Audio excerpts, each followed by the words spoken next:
Maya Rodriguez sat in chains inside the alien ship. The metal hurt her wrists, but she did not move. Around her stood tall creatures with blue skin that looked like crystal. They had 4 arms each, and their eyes glowed white in the dim light. These were the Zephyrians, and they owned half the galaxy. The biggest one stepped forward. His name was Admiral Kethvar, and he wore gold armor that sparkled. He looked down at Maya like she was dirt under his feet. Maya stared back at him. She was only 19, but she had been a Marine for 2 years. She knew how to fight and she knew how to die. "Human," the Admiral said in broken English. "You killed my soldiers on Kepler Station." Maya said nothing. She had killed them because they attacked her colony, men. Women and children died that day because the Zephyrians wanted their planet. Maya and her unit fought back. They lost, but Maya took 12 aliens with her before they caught her. "We could execute you," Kethvar continued. "But that would be too easy, too quick. You Deathworlders think you are so strong, so dangerous. We will show you what real predators look like." The other aliens laughed. It sounded like breaking glass. Maya kept her face blank, but inside she felt cold. She knew what was coming. Everyone in human space had heard the stories about the hunt. "You will go to Zerion Prime," the Admiral said. "It is our hunting preserve. We have collected the most dangerous creatures from 1,000 worlds and put them there. If you live 30 days, we will let you go free." More laughter from the aliens. Maya knew it was a lie. No one ever came back from Zerion Prime. The planet was where the Zephyrians sent their worst enemies to die for sport. Rich aliens paid good money to watch prisoners get torn apart by monsters. "Take her to the drop pod," Kethvar ordered. 2 guards grabbed Maya's arms. They were strong, but she did not fight. Not yet. She would save her strength for what came next. They dragged her through metal corridors filled with alien smells. Other Zephyrians stopped to stare at her. Some pointed and whispered. A human was rare this far from Earth space. The drop pod was small and dark. It had a seat with straps and nothing else. The guards threw Maya inside, and one of them tossed a bag at her feet. She looked inside.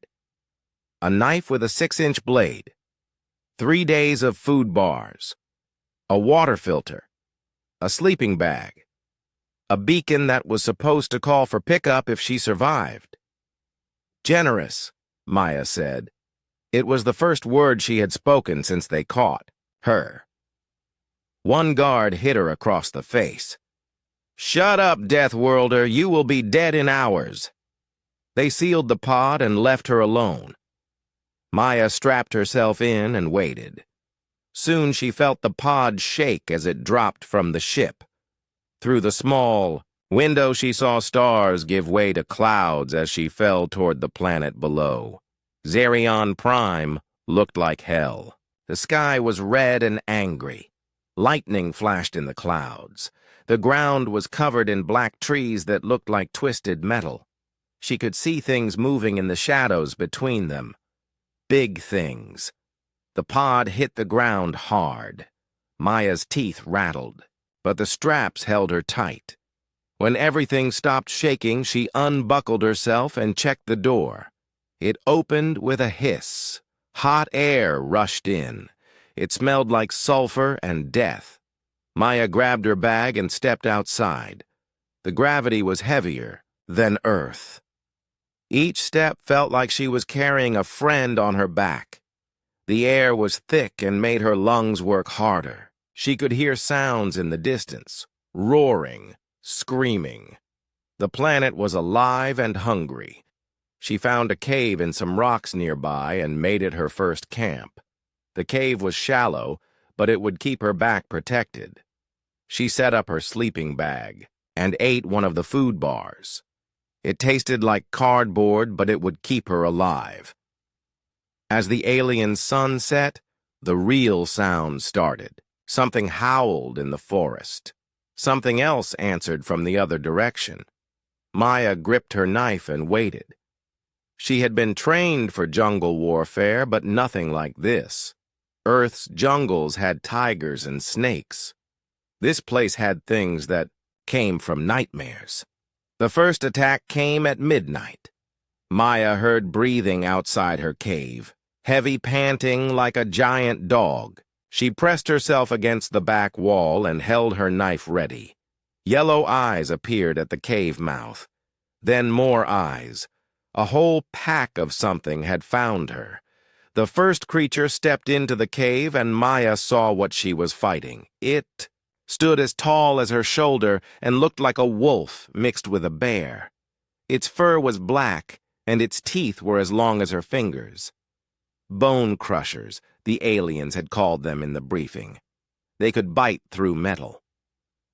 Maya waited until it was close enough to smell her fear. Then she struck. The knife went into its eye and through to its brain. The creature dropped without a sound. But there were more outside, many more.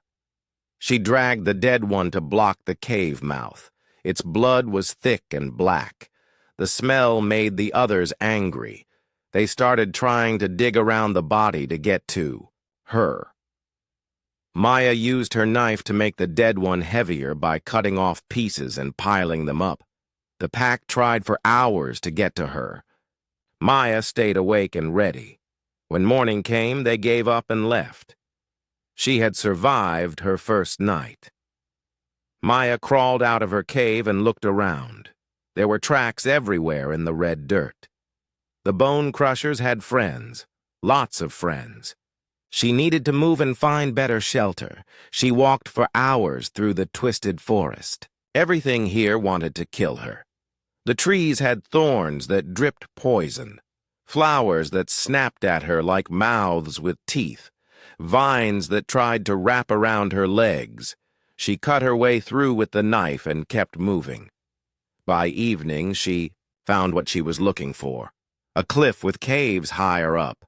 If she could get up there, nothing big could follow. The climb was hard in the heavy gravity, but Maya was strong. Marines trained for this kind of thing. The cave she picked was perfect. One way in, solid rock walls, and a view of the forest below. She could see anything coming from miles away. Maya set up her new home and ate another food bar. 2 days of food left. That night, she heard the bone crushers again. They had followed her scent to the cliff. She could see their yellow eyes moving through the trees below. They howled up at her, but they could not climb the rocks. Maya smiled, for the first time since she landed. "Come on up," she whispered. "I'm waiting." They tried to climb, but fell back down. After a few hours, they gave up and left. Maya had won her second night, but she knew this was just the beginning. The planet had worse things than bone crushers, much worse things, and she only had enough food for 1 more day. She looked at the knife in her hand. 6 inches of steel against a world full of monsters. It did not seem like much, but it was what she had.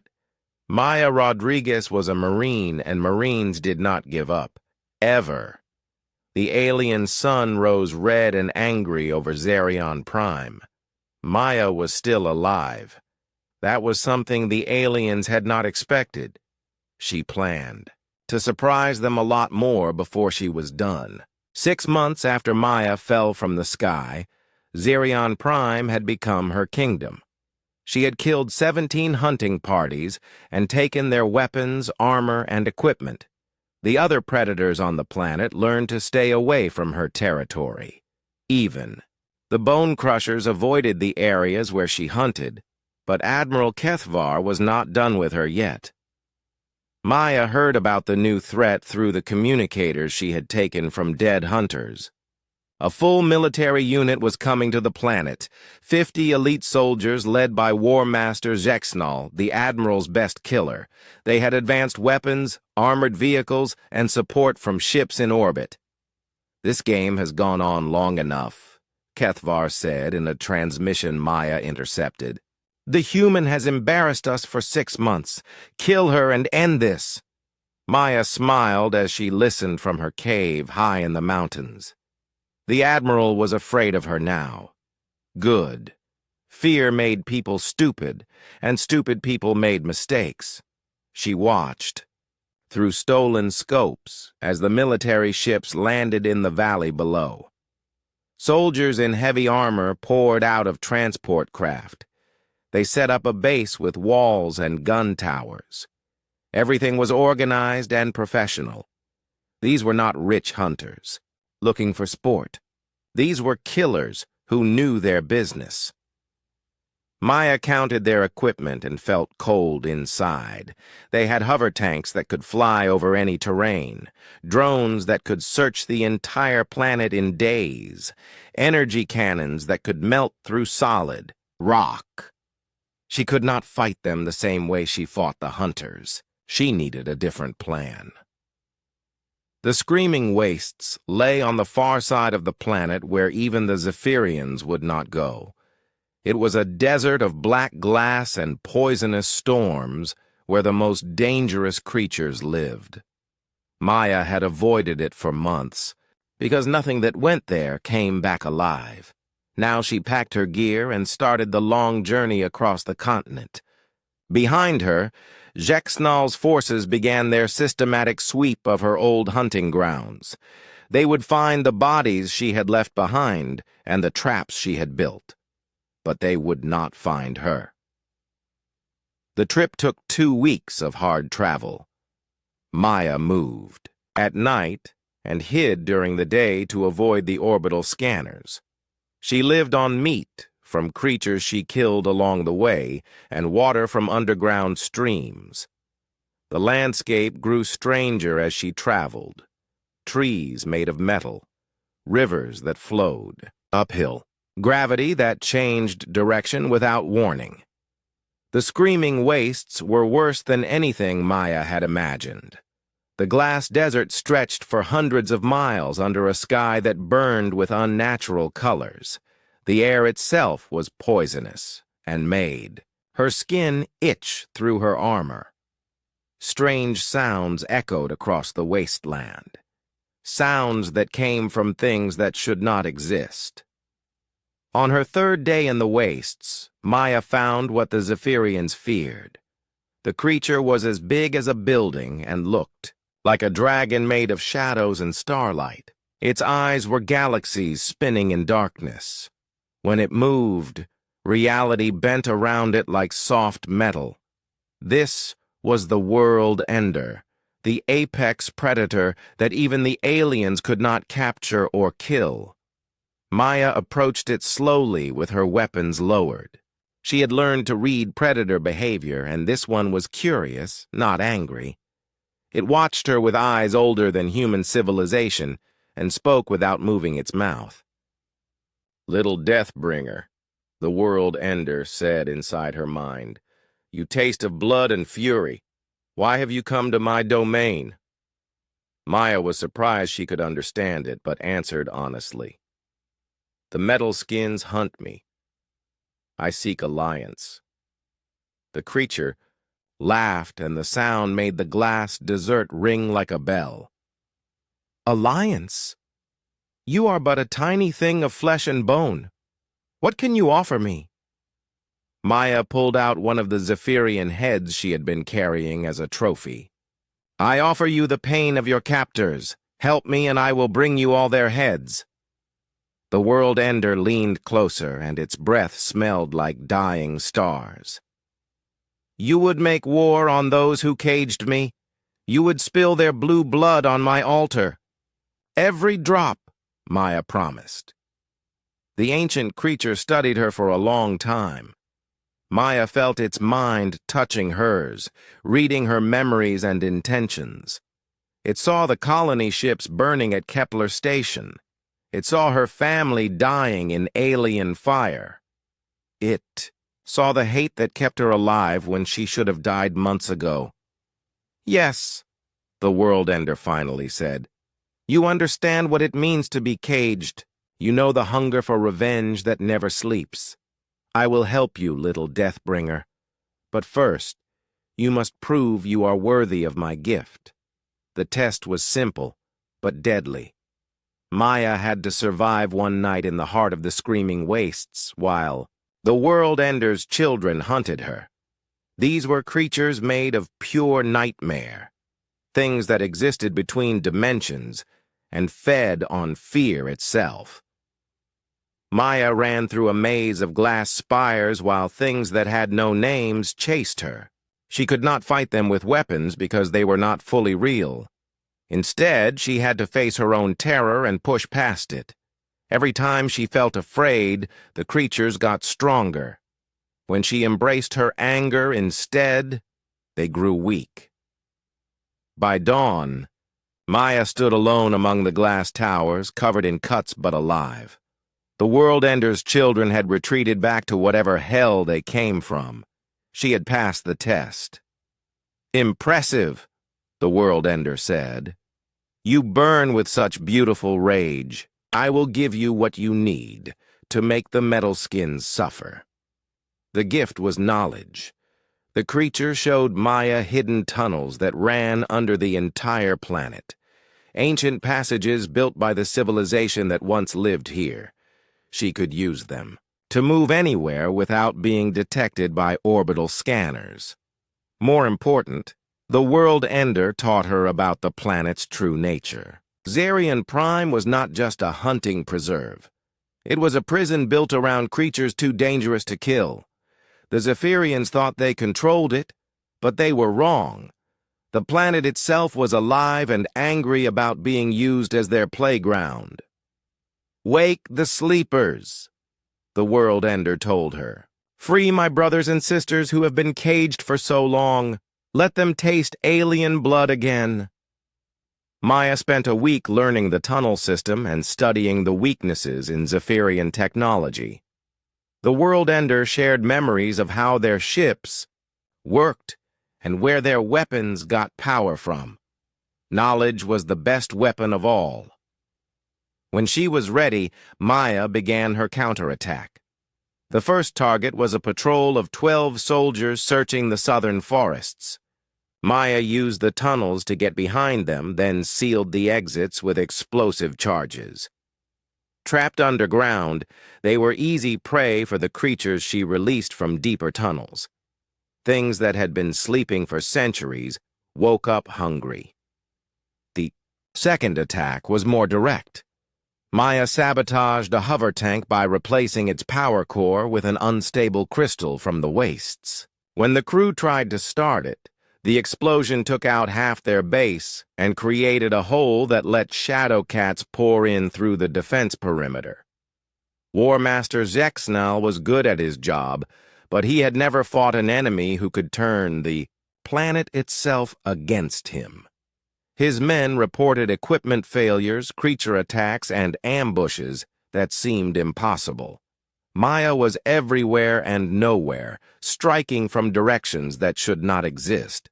The breaking point came when Zexnal captured a pack of shadow cats that had been following Maya around. She had been feeding them scraps from her kills, and they had become something like pets. When she saw through her scopes that the War Master was torturing them to get information, something snapped inside her chest. Maya had killed many aliens over the past months, but it had been clean and quick, professional. Now she felt something different rising up from the dark parts of her soul. Something that wanted to make them suffer the way they made everything else suffer. She spent 3 days preparing, and when she was done, Maya Rodriguez was no longer entirely human. The storm came from nowhere and settled over the alien base like a living thing. Lightning that burned cold and blue, rain that ate through metal armor, winds that carried the screams of things that should have been extinct. In the middle of it all, Maya walked through their defenses like they were made of paper.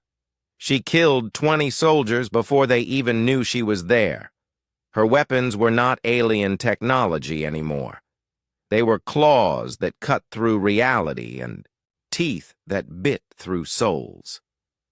The planet had accepted her as its champion and given her power beyond human understanding. When she reached Jexnal's command post, the War Master was waiting with his best guards. They opened fire with everything they had, but the energy beams passed through Maya like she was made of shadow and starlight.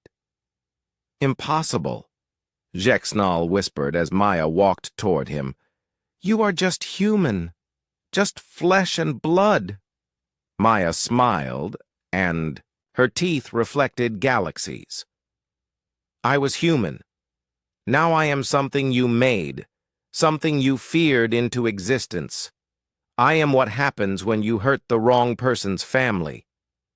The last thing War Master Jexnal saw was Maya's hand reaching for his throat, and the eyes of the world ender looking out through her face. 3 weeks had passed since Maya landed on Zarion Prime, and she was not the same person anymore. Her food had run out on day 4, but she was still alive. The planet had taught her how to hunt, and what she learned surprised even herself.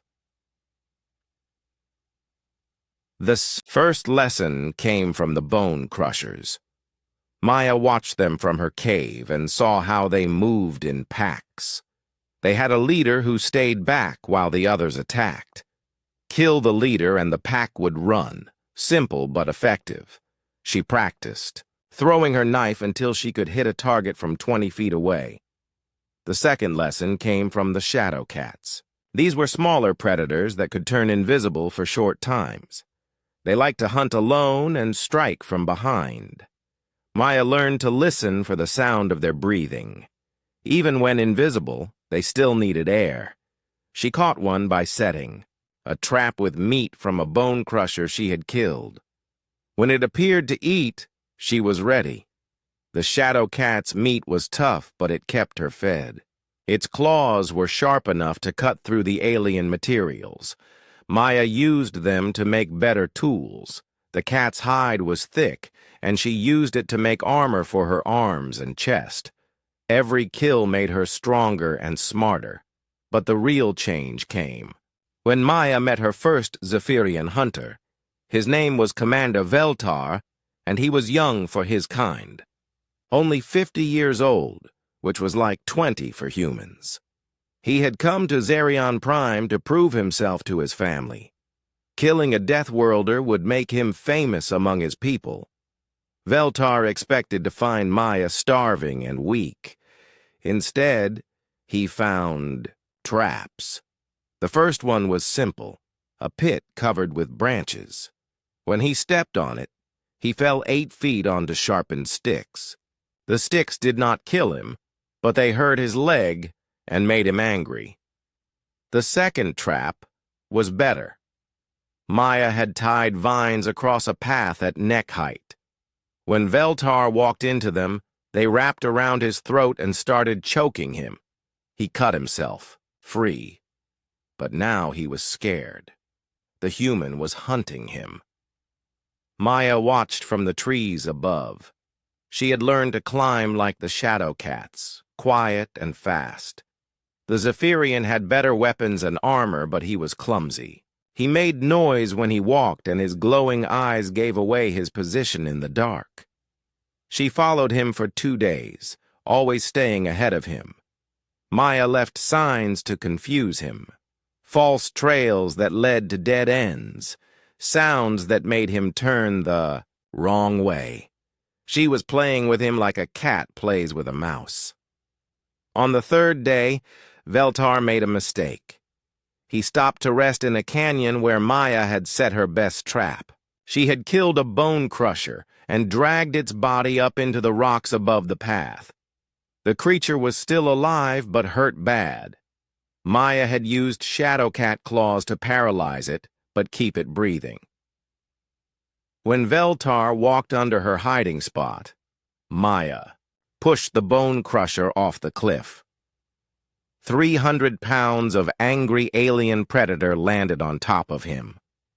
The creature was dying, but it had enough strength left to bite and claw. Veltar screamed and tried to get his weapon, but the bone crusher was too heavy. Maya dropped down from the rocks. She had Veltar's energy rifle in her hands before he knew what happened. The weapon was warm and hummed with power. She had watched him use it and understood how it worked. Point and squeeze. Simple. Please, Veltar said in English. I have family, children. Maya looked at him under the dying bone crusher. His crystal skin was cracked and bleeding blue blood. She thought about her own family on Kepler Station, her little brother who was only 8 when the aliens killed him. So, did I? She said and pulled the trigger. The energy beam cut through both the bone crusher and Veltar in one shot. They died together in a puddle of mixed blood. Maya felt something change inside her chest, something cold and hungry that liked the taste of revenge. She took everything useful from Veltar's body. His armor fit better than her Shadowcat hide. His weapons were powerful and had plenty of charge. His equipment included a scanner that could detect life forms from miles away. Most important was his communicator. Maya could hear other hunters talking to each other in their alien language. There were 12 more hunting parties on the planet. Some had 2 hunters, some had 3. All of them were looking for her. Maya smiled as she listened to them. They still thought she was prey. They were wrong. The next kill came 5 days later. 2 hunters named Kex and Moore had tracked her to a river where she was getting water. They set up an ambush on both sides of the stream and waited for her to walk into their trap. But Maya had learned about patience from the Shadowcats. She circled around behind Kex and used her new energy weapon to cut down a tree. The tree fell across the river and trapped Moore on the other side.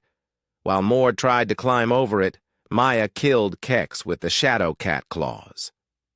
They were quieter than the energy rifle. Moore heard his partner die and started shooting at everything that moved. Maya waited until his weapon ran out of power, then walked up behind him. She used Kex's rifle to finish the job. 2 more hunters dead, and Maya had twice as much equipment. The other hunters started talking more on their communicators. They were worried. 3 hunting parties had gone silent in 2 weeks. That never happened before. The prey was not supposed to fight back this well. Admiral Kethavar's voice came through the communicator one night while Maya was eating. He sounded angry and scared. He was watching everything through satellites and did not like what he saw. The human is not behaving. Normally, he told his hunters, she should be running and hiding. Instead, she is hunting you. Be more careful. Maya laughed when she heard this. The Admiral was starting to understand what he had unleashed. Humans were not like other species. When you hurt them, they did not just try to survive. They tried to hurt you back, harder. She started leaving messages at her kill sites. Maya used the hunter's own blood to write words on rocks and trees. Simple messages in broken Zephyrian that she learned from listening to their communications. I am coming. You are next. Death follows you. The psychological warfare worked better than any weapon. The remaining hunters became paranoid and jumpy. They shot at shadows and argued with each other over the communicators. Fear was eating them alive from inside. Maya had become something new in the 3 weeks since landing. She was not just surviving anymore. She was thriving. The planet that was supposed to kill her had become her ally. She knew where every dangerous animal lived and how to avoid or use them. She knew which plants were poisonous and which ones could heal wounds. Most important, she had learned to think like a predator instead of prey. Every morning she woke up hungry for another hunt. Every night she went to sleep planning the next kill. The scared Marine who fell from the sky was gone. In her place was something the Zephyrians had never seen before, a human who had embraced being a monster. The planet was big and full of hiding places, but Maya was patient. She had 9 more hunting parties to kill and all the time in the world. Each death would make her stronger and teach her more about alien technology and tactics. She looked at the energy rifle in her hands and felt the weight of the alien armor on her shoulders. Maya Rodriguez was becoming the apex predator of Zerion Prime. The hunters had taught her well, even if they died doing it. Tomorrow she would find the next hunting party. And the next. And the next. Until every alien who came to watch her die learned what it really meant to be human. The final battle moved beyond the planet's atmosphere as Maya rode the world ender into the void between stars. The ancient creature's wings spread across dimensions, and its song made reality bend around them like soft clay. Behind them came an army of nightmares freed from their billion-year prison. Admiral Kethvar's flagship ran with all power to engines, but there was no escaping something that existed in multiple dimensions at once. Maya appeared on his bridge again and again, each time killing more of his crew with weapons that cut through souls instead of flesh. "You cannot win," Kethvar gasped, as his officers died around him. "Even if you destroy my fleet, the Empire will send 100 more, 1,000 more. We will never stop hunting your species." Maya smiled, and her teeth were made of crystallized starlight. "Then I will have to make sure they learn why that is a bad idea."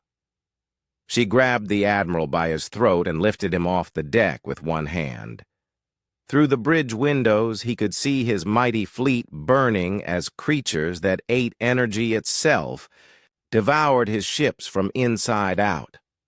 47 vessels that had cost his government more money than some planets produced in a century. All of it turning to scrap metal and screaming crew members. "Look at them," Maya whispered in his ear. "Look at your proud warriors running from things they cannot understand. This is what you did to every species you conquered. This is how my people felt when your ships darkened our skies." The world ender coiled through the bridge like a living constellation and spoke in a voice that came from the spaces between atoms. "Little Queen, shall we show him the price of caging apex predators?" Maya nodded and released Kethvar. He fell to the deck gasping while she walked to the ship's communication array. With movements too fast for Zephyrian eyes to follow, she rewired the equipment using technology that predated their civilization by millions of years. "Attention, Zephyrian Empire," Maya broadcast on every frequency in known space. "This is Maya Rodriguez, the human you sent to die on Zerion Prime. I have a message for your Emperor and every member of your species who thinks they can hunt my people for sport." Across half the galaxy, Zephyrian leaders stopped what they were doing to listen. The transmission was coming through on channels that should have been impossible to access. The voice speaking was using their most sacred military frequencies without authorization. "Your hunting preserve is closed," Maya continued. "Every predator you caged there is now free. Every monster you collected from 1,000 worlds now serves me. And if any of your ships enter this system again, I will follow them home and show your people what it means to be prey." On the bridge of the flagship, Admiral Kethvar watched in horror as Maya's form began to change. Her human shape dissolved and reformed into something that hurt to look at directly. Part woman, part living darkness, part ancient rage given form. "But I am not unreasonable," Maya said, her voice now coming from everywhere at once. I will give you one chance to save yourselves.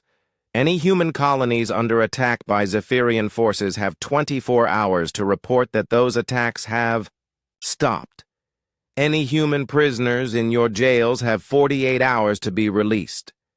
Any human slaves in your empire have 72 hours to be freed. The transmission paused, and when it resumed, Maya's voice was soft and terrible. If these conditions are not met, I will come to your homeworld. I will bring every nightmare from Zirian Prime with me, and I will show your children what their parents did to mine. She cut the transmission and turned back to Kethvar. The Admiral was pressed against the back wall of his own bridge, crystal skin pale with terror. Around them, his crew was dead, or dying from wounds that defied medical understanding. You have a choice, Maya told him. Die here with your fleet, or carry my message back to your emperor. Tell him what you saw. Tell him what I have become. Let him decide if the Zephyrian Empire wants to test how far human rage can go. Kethvar looked at the alien creature that had once been a 19-year-old Marine from a farming colony. Her eyes held the cold light of dying galaxies, and her presence made reality itself uncomfortable. This was not just a human anymore. This was what happened when you pushed the wrong species too far. I will carry your message, he whispered. Maya nodded and gestured to the world ender. The ancient creature opened a rift in space and time, creating a tunnel back to Zephyrian space that bypassed their military blockades. Go, Maya said. Tell your people that humanity is no longer prey. Tell them the age of hunting deathworlders for sport is over. And tell them that Maya Rodriguez remembers every human who died for Zephyrian entertainment. Kethvar ran for the escape tunnel like a child fleeing monsters in the dark. Behind him, his flagship exploded in slow motion as creatures from 17 dimensions fed on its energy core. The proud battle fleet that had come to destroy one human was now scrap metal drifting in the void. Maya watched the last Zephyrian vessel disappear into hyperspace and felt something shift inside her chest. The rage that had kept her alive for over a year was still there, but it was controlled now, focused. She had become something beyond human, but she had not lost the core of what made her human in the first place. What now, little queen? The world ender asked. Will you stay and rule this world forever? Maya looked back at Zerion Prime spinning below them. It was beautiful in its way, with red skies and twisted forests full of creatures that called her friend. She could stay here and be worshipped by monsters for the rest of her very long life, but that was not why she had survived. No, she said, my people need to know they are not alone. They need to know that someone is watching over them now. She opened her own rift in space and time, using powers the world ender had taught her. Through it, she could see human space, where colonies struggled against alien oppression and families mourned children sent to die on foreign worlds. I am going home, Maya said, to make sure no other human ever has to go through what I did. The world ender smiled with teeth made of collapsed stars. Then go, Maya Rodriguez. Go and show the galaxy what apex predators really look like when they stop pretending to be civilized. 6 months later, Maya arrived at New Geneva Station on the edge of human space. She came in a ship that looked like it was grown from living shadow and starlight. Her escort was a pack of shadow cats and bone crushers that had followed her across the galaxy out of loyalty. The human authorities did not know what to do with her. She was technically still a Marine, but she had been declared dead over a year ago. Her reports of what happened on Zerion Prime sounded like fiction until they checked with intelligence sources in Zephyrian space. Every human colony under attack had reported that Zephyrian forces withdrew without explanation. Every human prisoner had been released. Every human slave had been freed. The Zephyrian Empire had issued a statement declaring that all military operations against human targets were suspended indefinitely. Maya Rodriguez, the farm girl who became a Marine who became something beyond human understanding, was given a new rank and a new mission. She would be humanity's guardian in the dark spaces between stars. When other species looked at humans and saw easy prey, they would see her instead. The galaxy learned a new lesson in the months that followed. Humans were not just another species to be conquered or enslaved. They were deathworlders who turned into monsters when you hurt their families. And Maya Rodriguez was the monster they feared most of all. She kept her promise to Admiral Kethvar. No Zephyrian ship ever entered the Zerion system again. But she also kept her promise to herself. No human would ever be sent to die alone on an alien world while she lived to prevent it. Maya Rodriguez, the girl who was sent to die on a planet of apex predators, had become the apex predator of the galaxy, and she was just getting started. In the darkest corners of space, alien pirates and slavers began to whisper new warnings to each other. Never hunt humans. Never cage them. Never make them angry. Because if you do, the Deathworld Queen will come, for you with an army of nightmares at her back. And she will show you what it really means to be prey. 1 year after landing on Zerion Prime, Maya had become something beyond human understanding. She ruled the planet like a queen of monsters, and every creature that lived there knew her scent.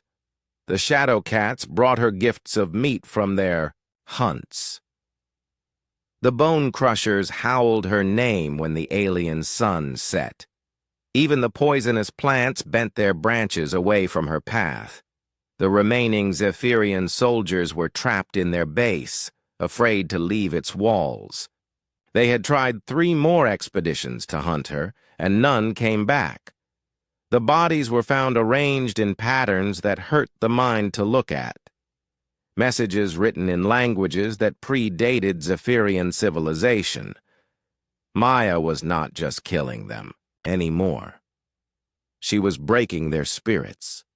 Admiral Kethvar watched it all from his ship in orbit and felt something he had never experienced before. Fear of a single human who had become the nightmare his people whispered about in the dark. His officers begged him to glass the planet from space and be done with it. But that would mean admitting defeat to a Deathworlder. His pride would not allow it. "Send her a message," he ordered his communications officer. "Tell the human I want to negotiate." Maya received the transmission while sitting on her throne made from the bones of War Master Jexnal and his guards. Around her, creatures that should have been enemies groomed each other peacefully. The world ender coiled through the shadows, like a living galaxy, and whispered secrets older than stars. "Little Queen," Kethvar's voice came through the stolen communicator. "You have proven yourself a worthy adversary. I offer you a choice. Surrender now, and I will let you live as a gladiator in our arenas. You will have food, shelter, and opponents worth fighting. Refuse and I will bring a fleet to burn this entire world." Maya laughed, and the sound made the crystal formations around her cave ring like broken bells. She picked up the communicator with hands that were not entirely human anymore. Her fingers ended in claws that could cut through dimensions, and her eyes held the cold light of distant stars. "Admiral," she said in perfect Zephyrian that the world ender had taught her, "I have a counter-offer. Leave this system now, and I will let your crew live long enough to carry a message to your emperor." She reached into her collection of trophies. and pulled out something that made Kethvar scream through the communicator. It was the head of his nephew, Commander Veltar, perfectly preserved by the planet's strange energies. "Your move," Maya said, and threw the head at the communicator hard enough to shatter both. 3 days later, the sky above Zerion Prime filled with ships. A full battle fleet descended from the stars with enough firepower to crack continents. 50,000 soldiers in the best armor the Zephyrian Empire could build. Weapons that could boil oceans and turn mountains into glass. Admiral Kethvar had decided to end the embarrassment permanently. If one human could not be captured, then no human would be left alive to tell the story. He would burn Zerion Prime to bedrock and claim Maya died in an unfortunate accident during a routine prisoner transport. Maya watched the ships land from her cave in the highest mountains. The world ender coiled around her shoulders like a living constellation and spoke in her mind. "They bring such pretty fire to my prison," the ancient creature purred. "Shall we show them what real monsters look like?" Maya smiled, and her teeth reflected the light of burning worlds. "Wake them all up, every single one." The world ender spread its wings, and for a moment Maya saw its true size. It was not just big, it was infinite. A creature that existed across multiple dimensions at once, trapped in this reality by technology the Zephyrians barely understood. But Maya's presence had been weakening those bonds for months. Her rage and the blood she spilled had fed the ancient seals until they cracked. "Sleep is ending," the world ender sang in a voice that made reality shiver. "The long dream is over. Rise, my children. Rise and feast." Across Zerion Prime, things that had been sleeping since before the Zephyrians discovered fire began to wake up.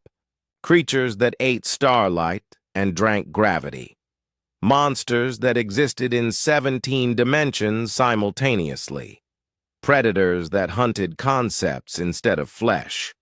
The first attack came from underground. Tunnels the Zephyrians had never detected opened beneath their landing zones, and things poured out that their sensors could not properly scan. Soldiers screamed into their communicators about enemies that looked different every time they blinked. Weapons that worked fine on normal targets had no effect on creatures that were only half real. Maya rode the world ender into battle like an ancient war goddess. They dove from the mountain peaks toward the largest concentration of enemy forces, reality bending around them like heated metal. Shadow cats ran alongside them in packs of hundreds, no longer hiding but openly hunting the invaders. The bone crushers had grown larger during Maya's reign, fed on alien meat until they were the size of tanks. They smashed through Zephyrian defensive lines like they were made of paper, their howls mixed with the screams of dying soldiers and the sound of collapsing technology. But the real terror came from the things Maya had freed from the deepest parts of the planet. Creatures so dangerous, the original builders of this prison had buried them miles underground behind barriers of pure energy. Now they walked the surface again and remembered why other species feared the dark. Admiral Kethvar watched his perfect invasion crumble in hours. His soldiers ran from enemies they could not understand or fight. His vehicles exploded for no reason.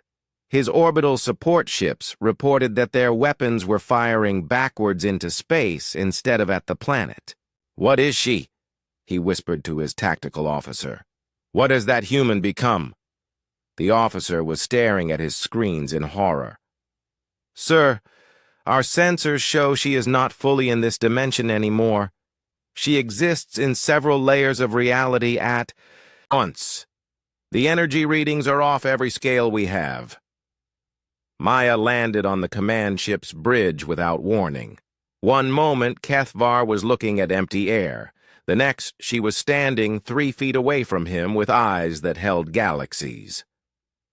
World Ender coiled through the walls like they were made of water, its presence making the ship's metal scream. "Did you really think you could cage a world full of apex predators forever?" Maya asked in a voice that came from everywhere at once. "Did you think there would be no consequences for turning an entire planet into your private torture chamber?" Kethvar tried to draw his weapon, but his hand would not obey him. Maya's presence was paralyzing him with fear so pure it was almost religious. This was what prey animals felt when they looked into the eyes of their natural predator. "Please," he whispered. "I have a family, children who need their father." Maya reached out with one clawed hand and touched his cheek gently. Where her fingers made contact, his crystal skin turned black and began to crack. "So did everyone you killed," she said softly. "So did everyone you sent here to die for sport. So did everyone you turned into entertainment for your rich friends." The Admiral felt his life draining away through the black cracks spreading across his face. But Maya pulled her hand back before he died completely. She wanted him alive for what came next. "You are going to send a message to your Emperor," she told him. "You are going to tell him that Zerion Prime is free now, that the hunting preserve is closed forever, and if any Zephyrian ship ever enters this system again, I will follow it home and show your people what it feels like to be prey." She leaned closer until her face was inches from his. "But first, you are going to watch what happens to the rest of your fleet." Through the bridge windows, Kethvar saw his mighty battle fleet being torn apart by creatures that should not exist. Ships, designed to destroy planets, were pulled into dimensions where the laws of physics worked differently. Soldiers who had conquered a dozen worlds ran screaming from enemies that existed in their nightmares. Maya had not just defeated them. She had broken the fundamental assumption that the Zephyrians were the apex predators of the galaxy. They were, learning what every other species already knew. There were always bigger monsters in the dark, and sometimes those monsters used to be human.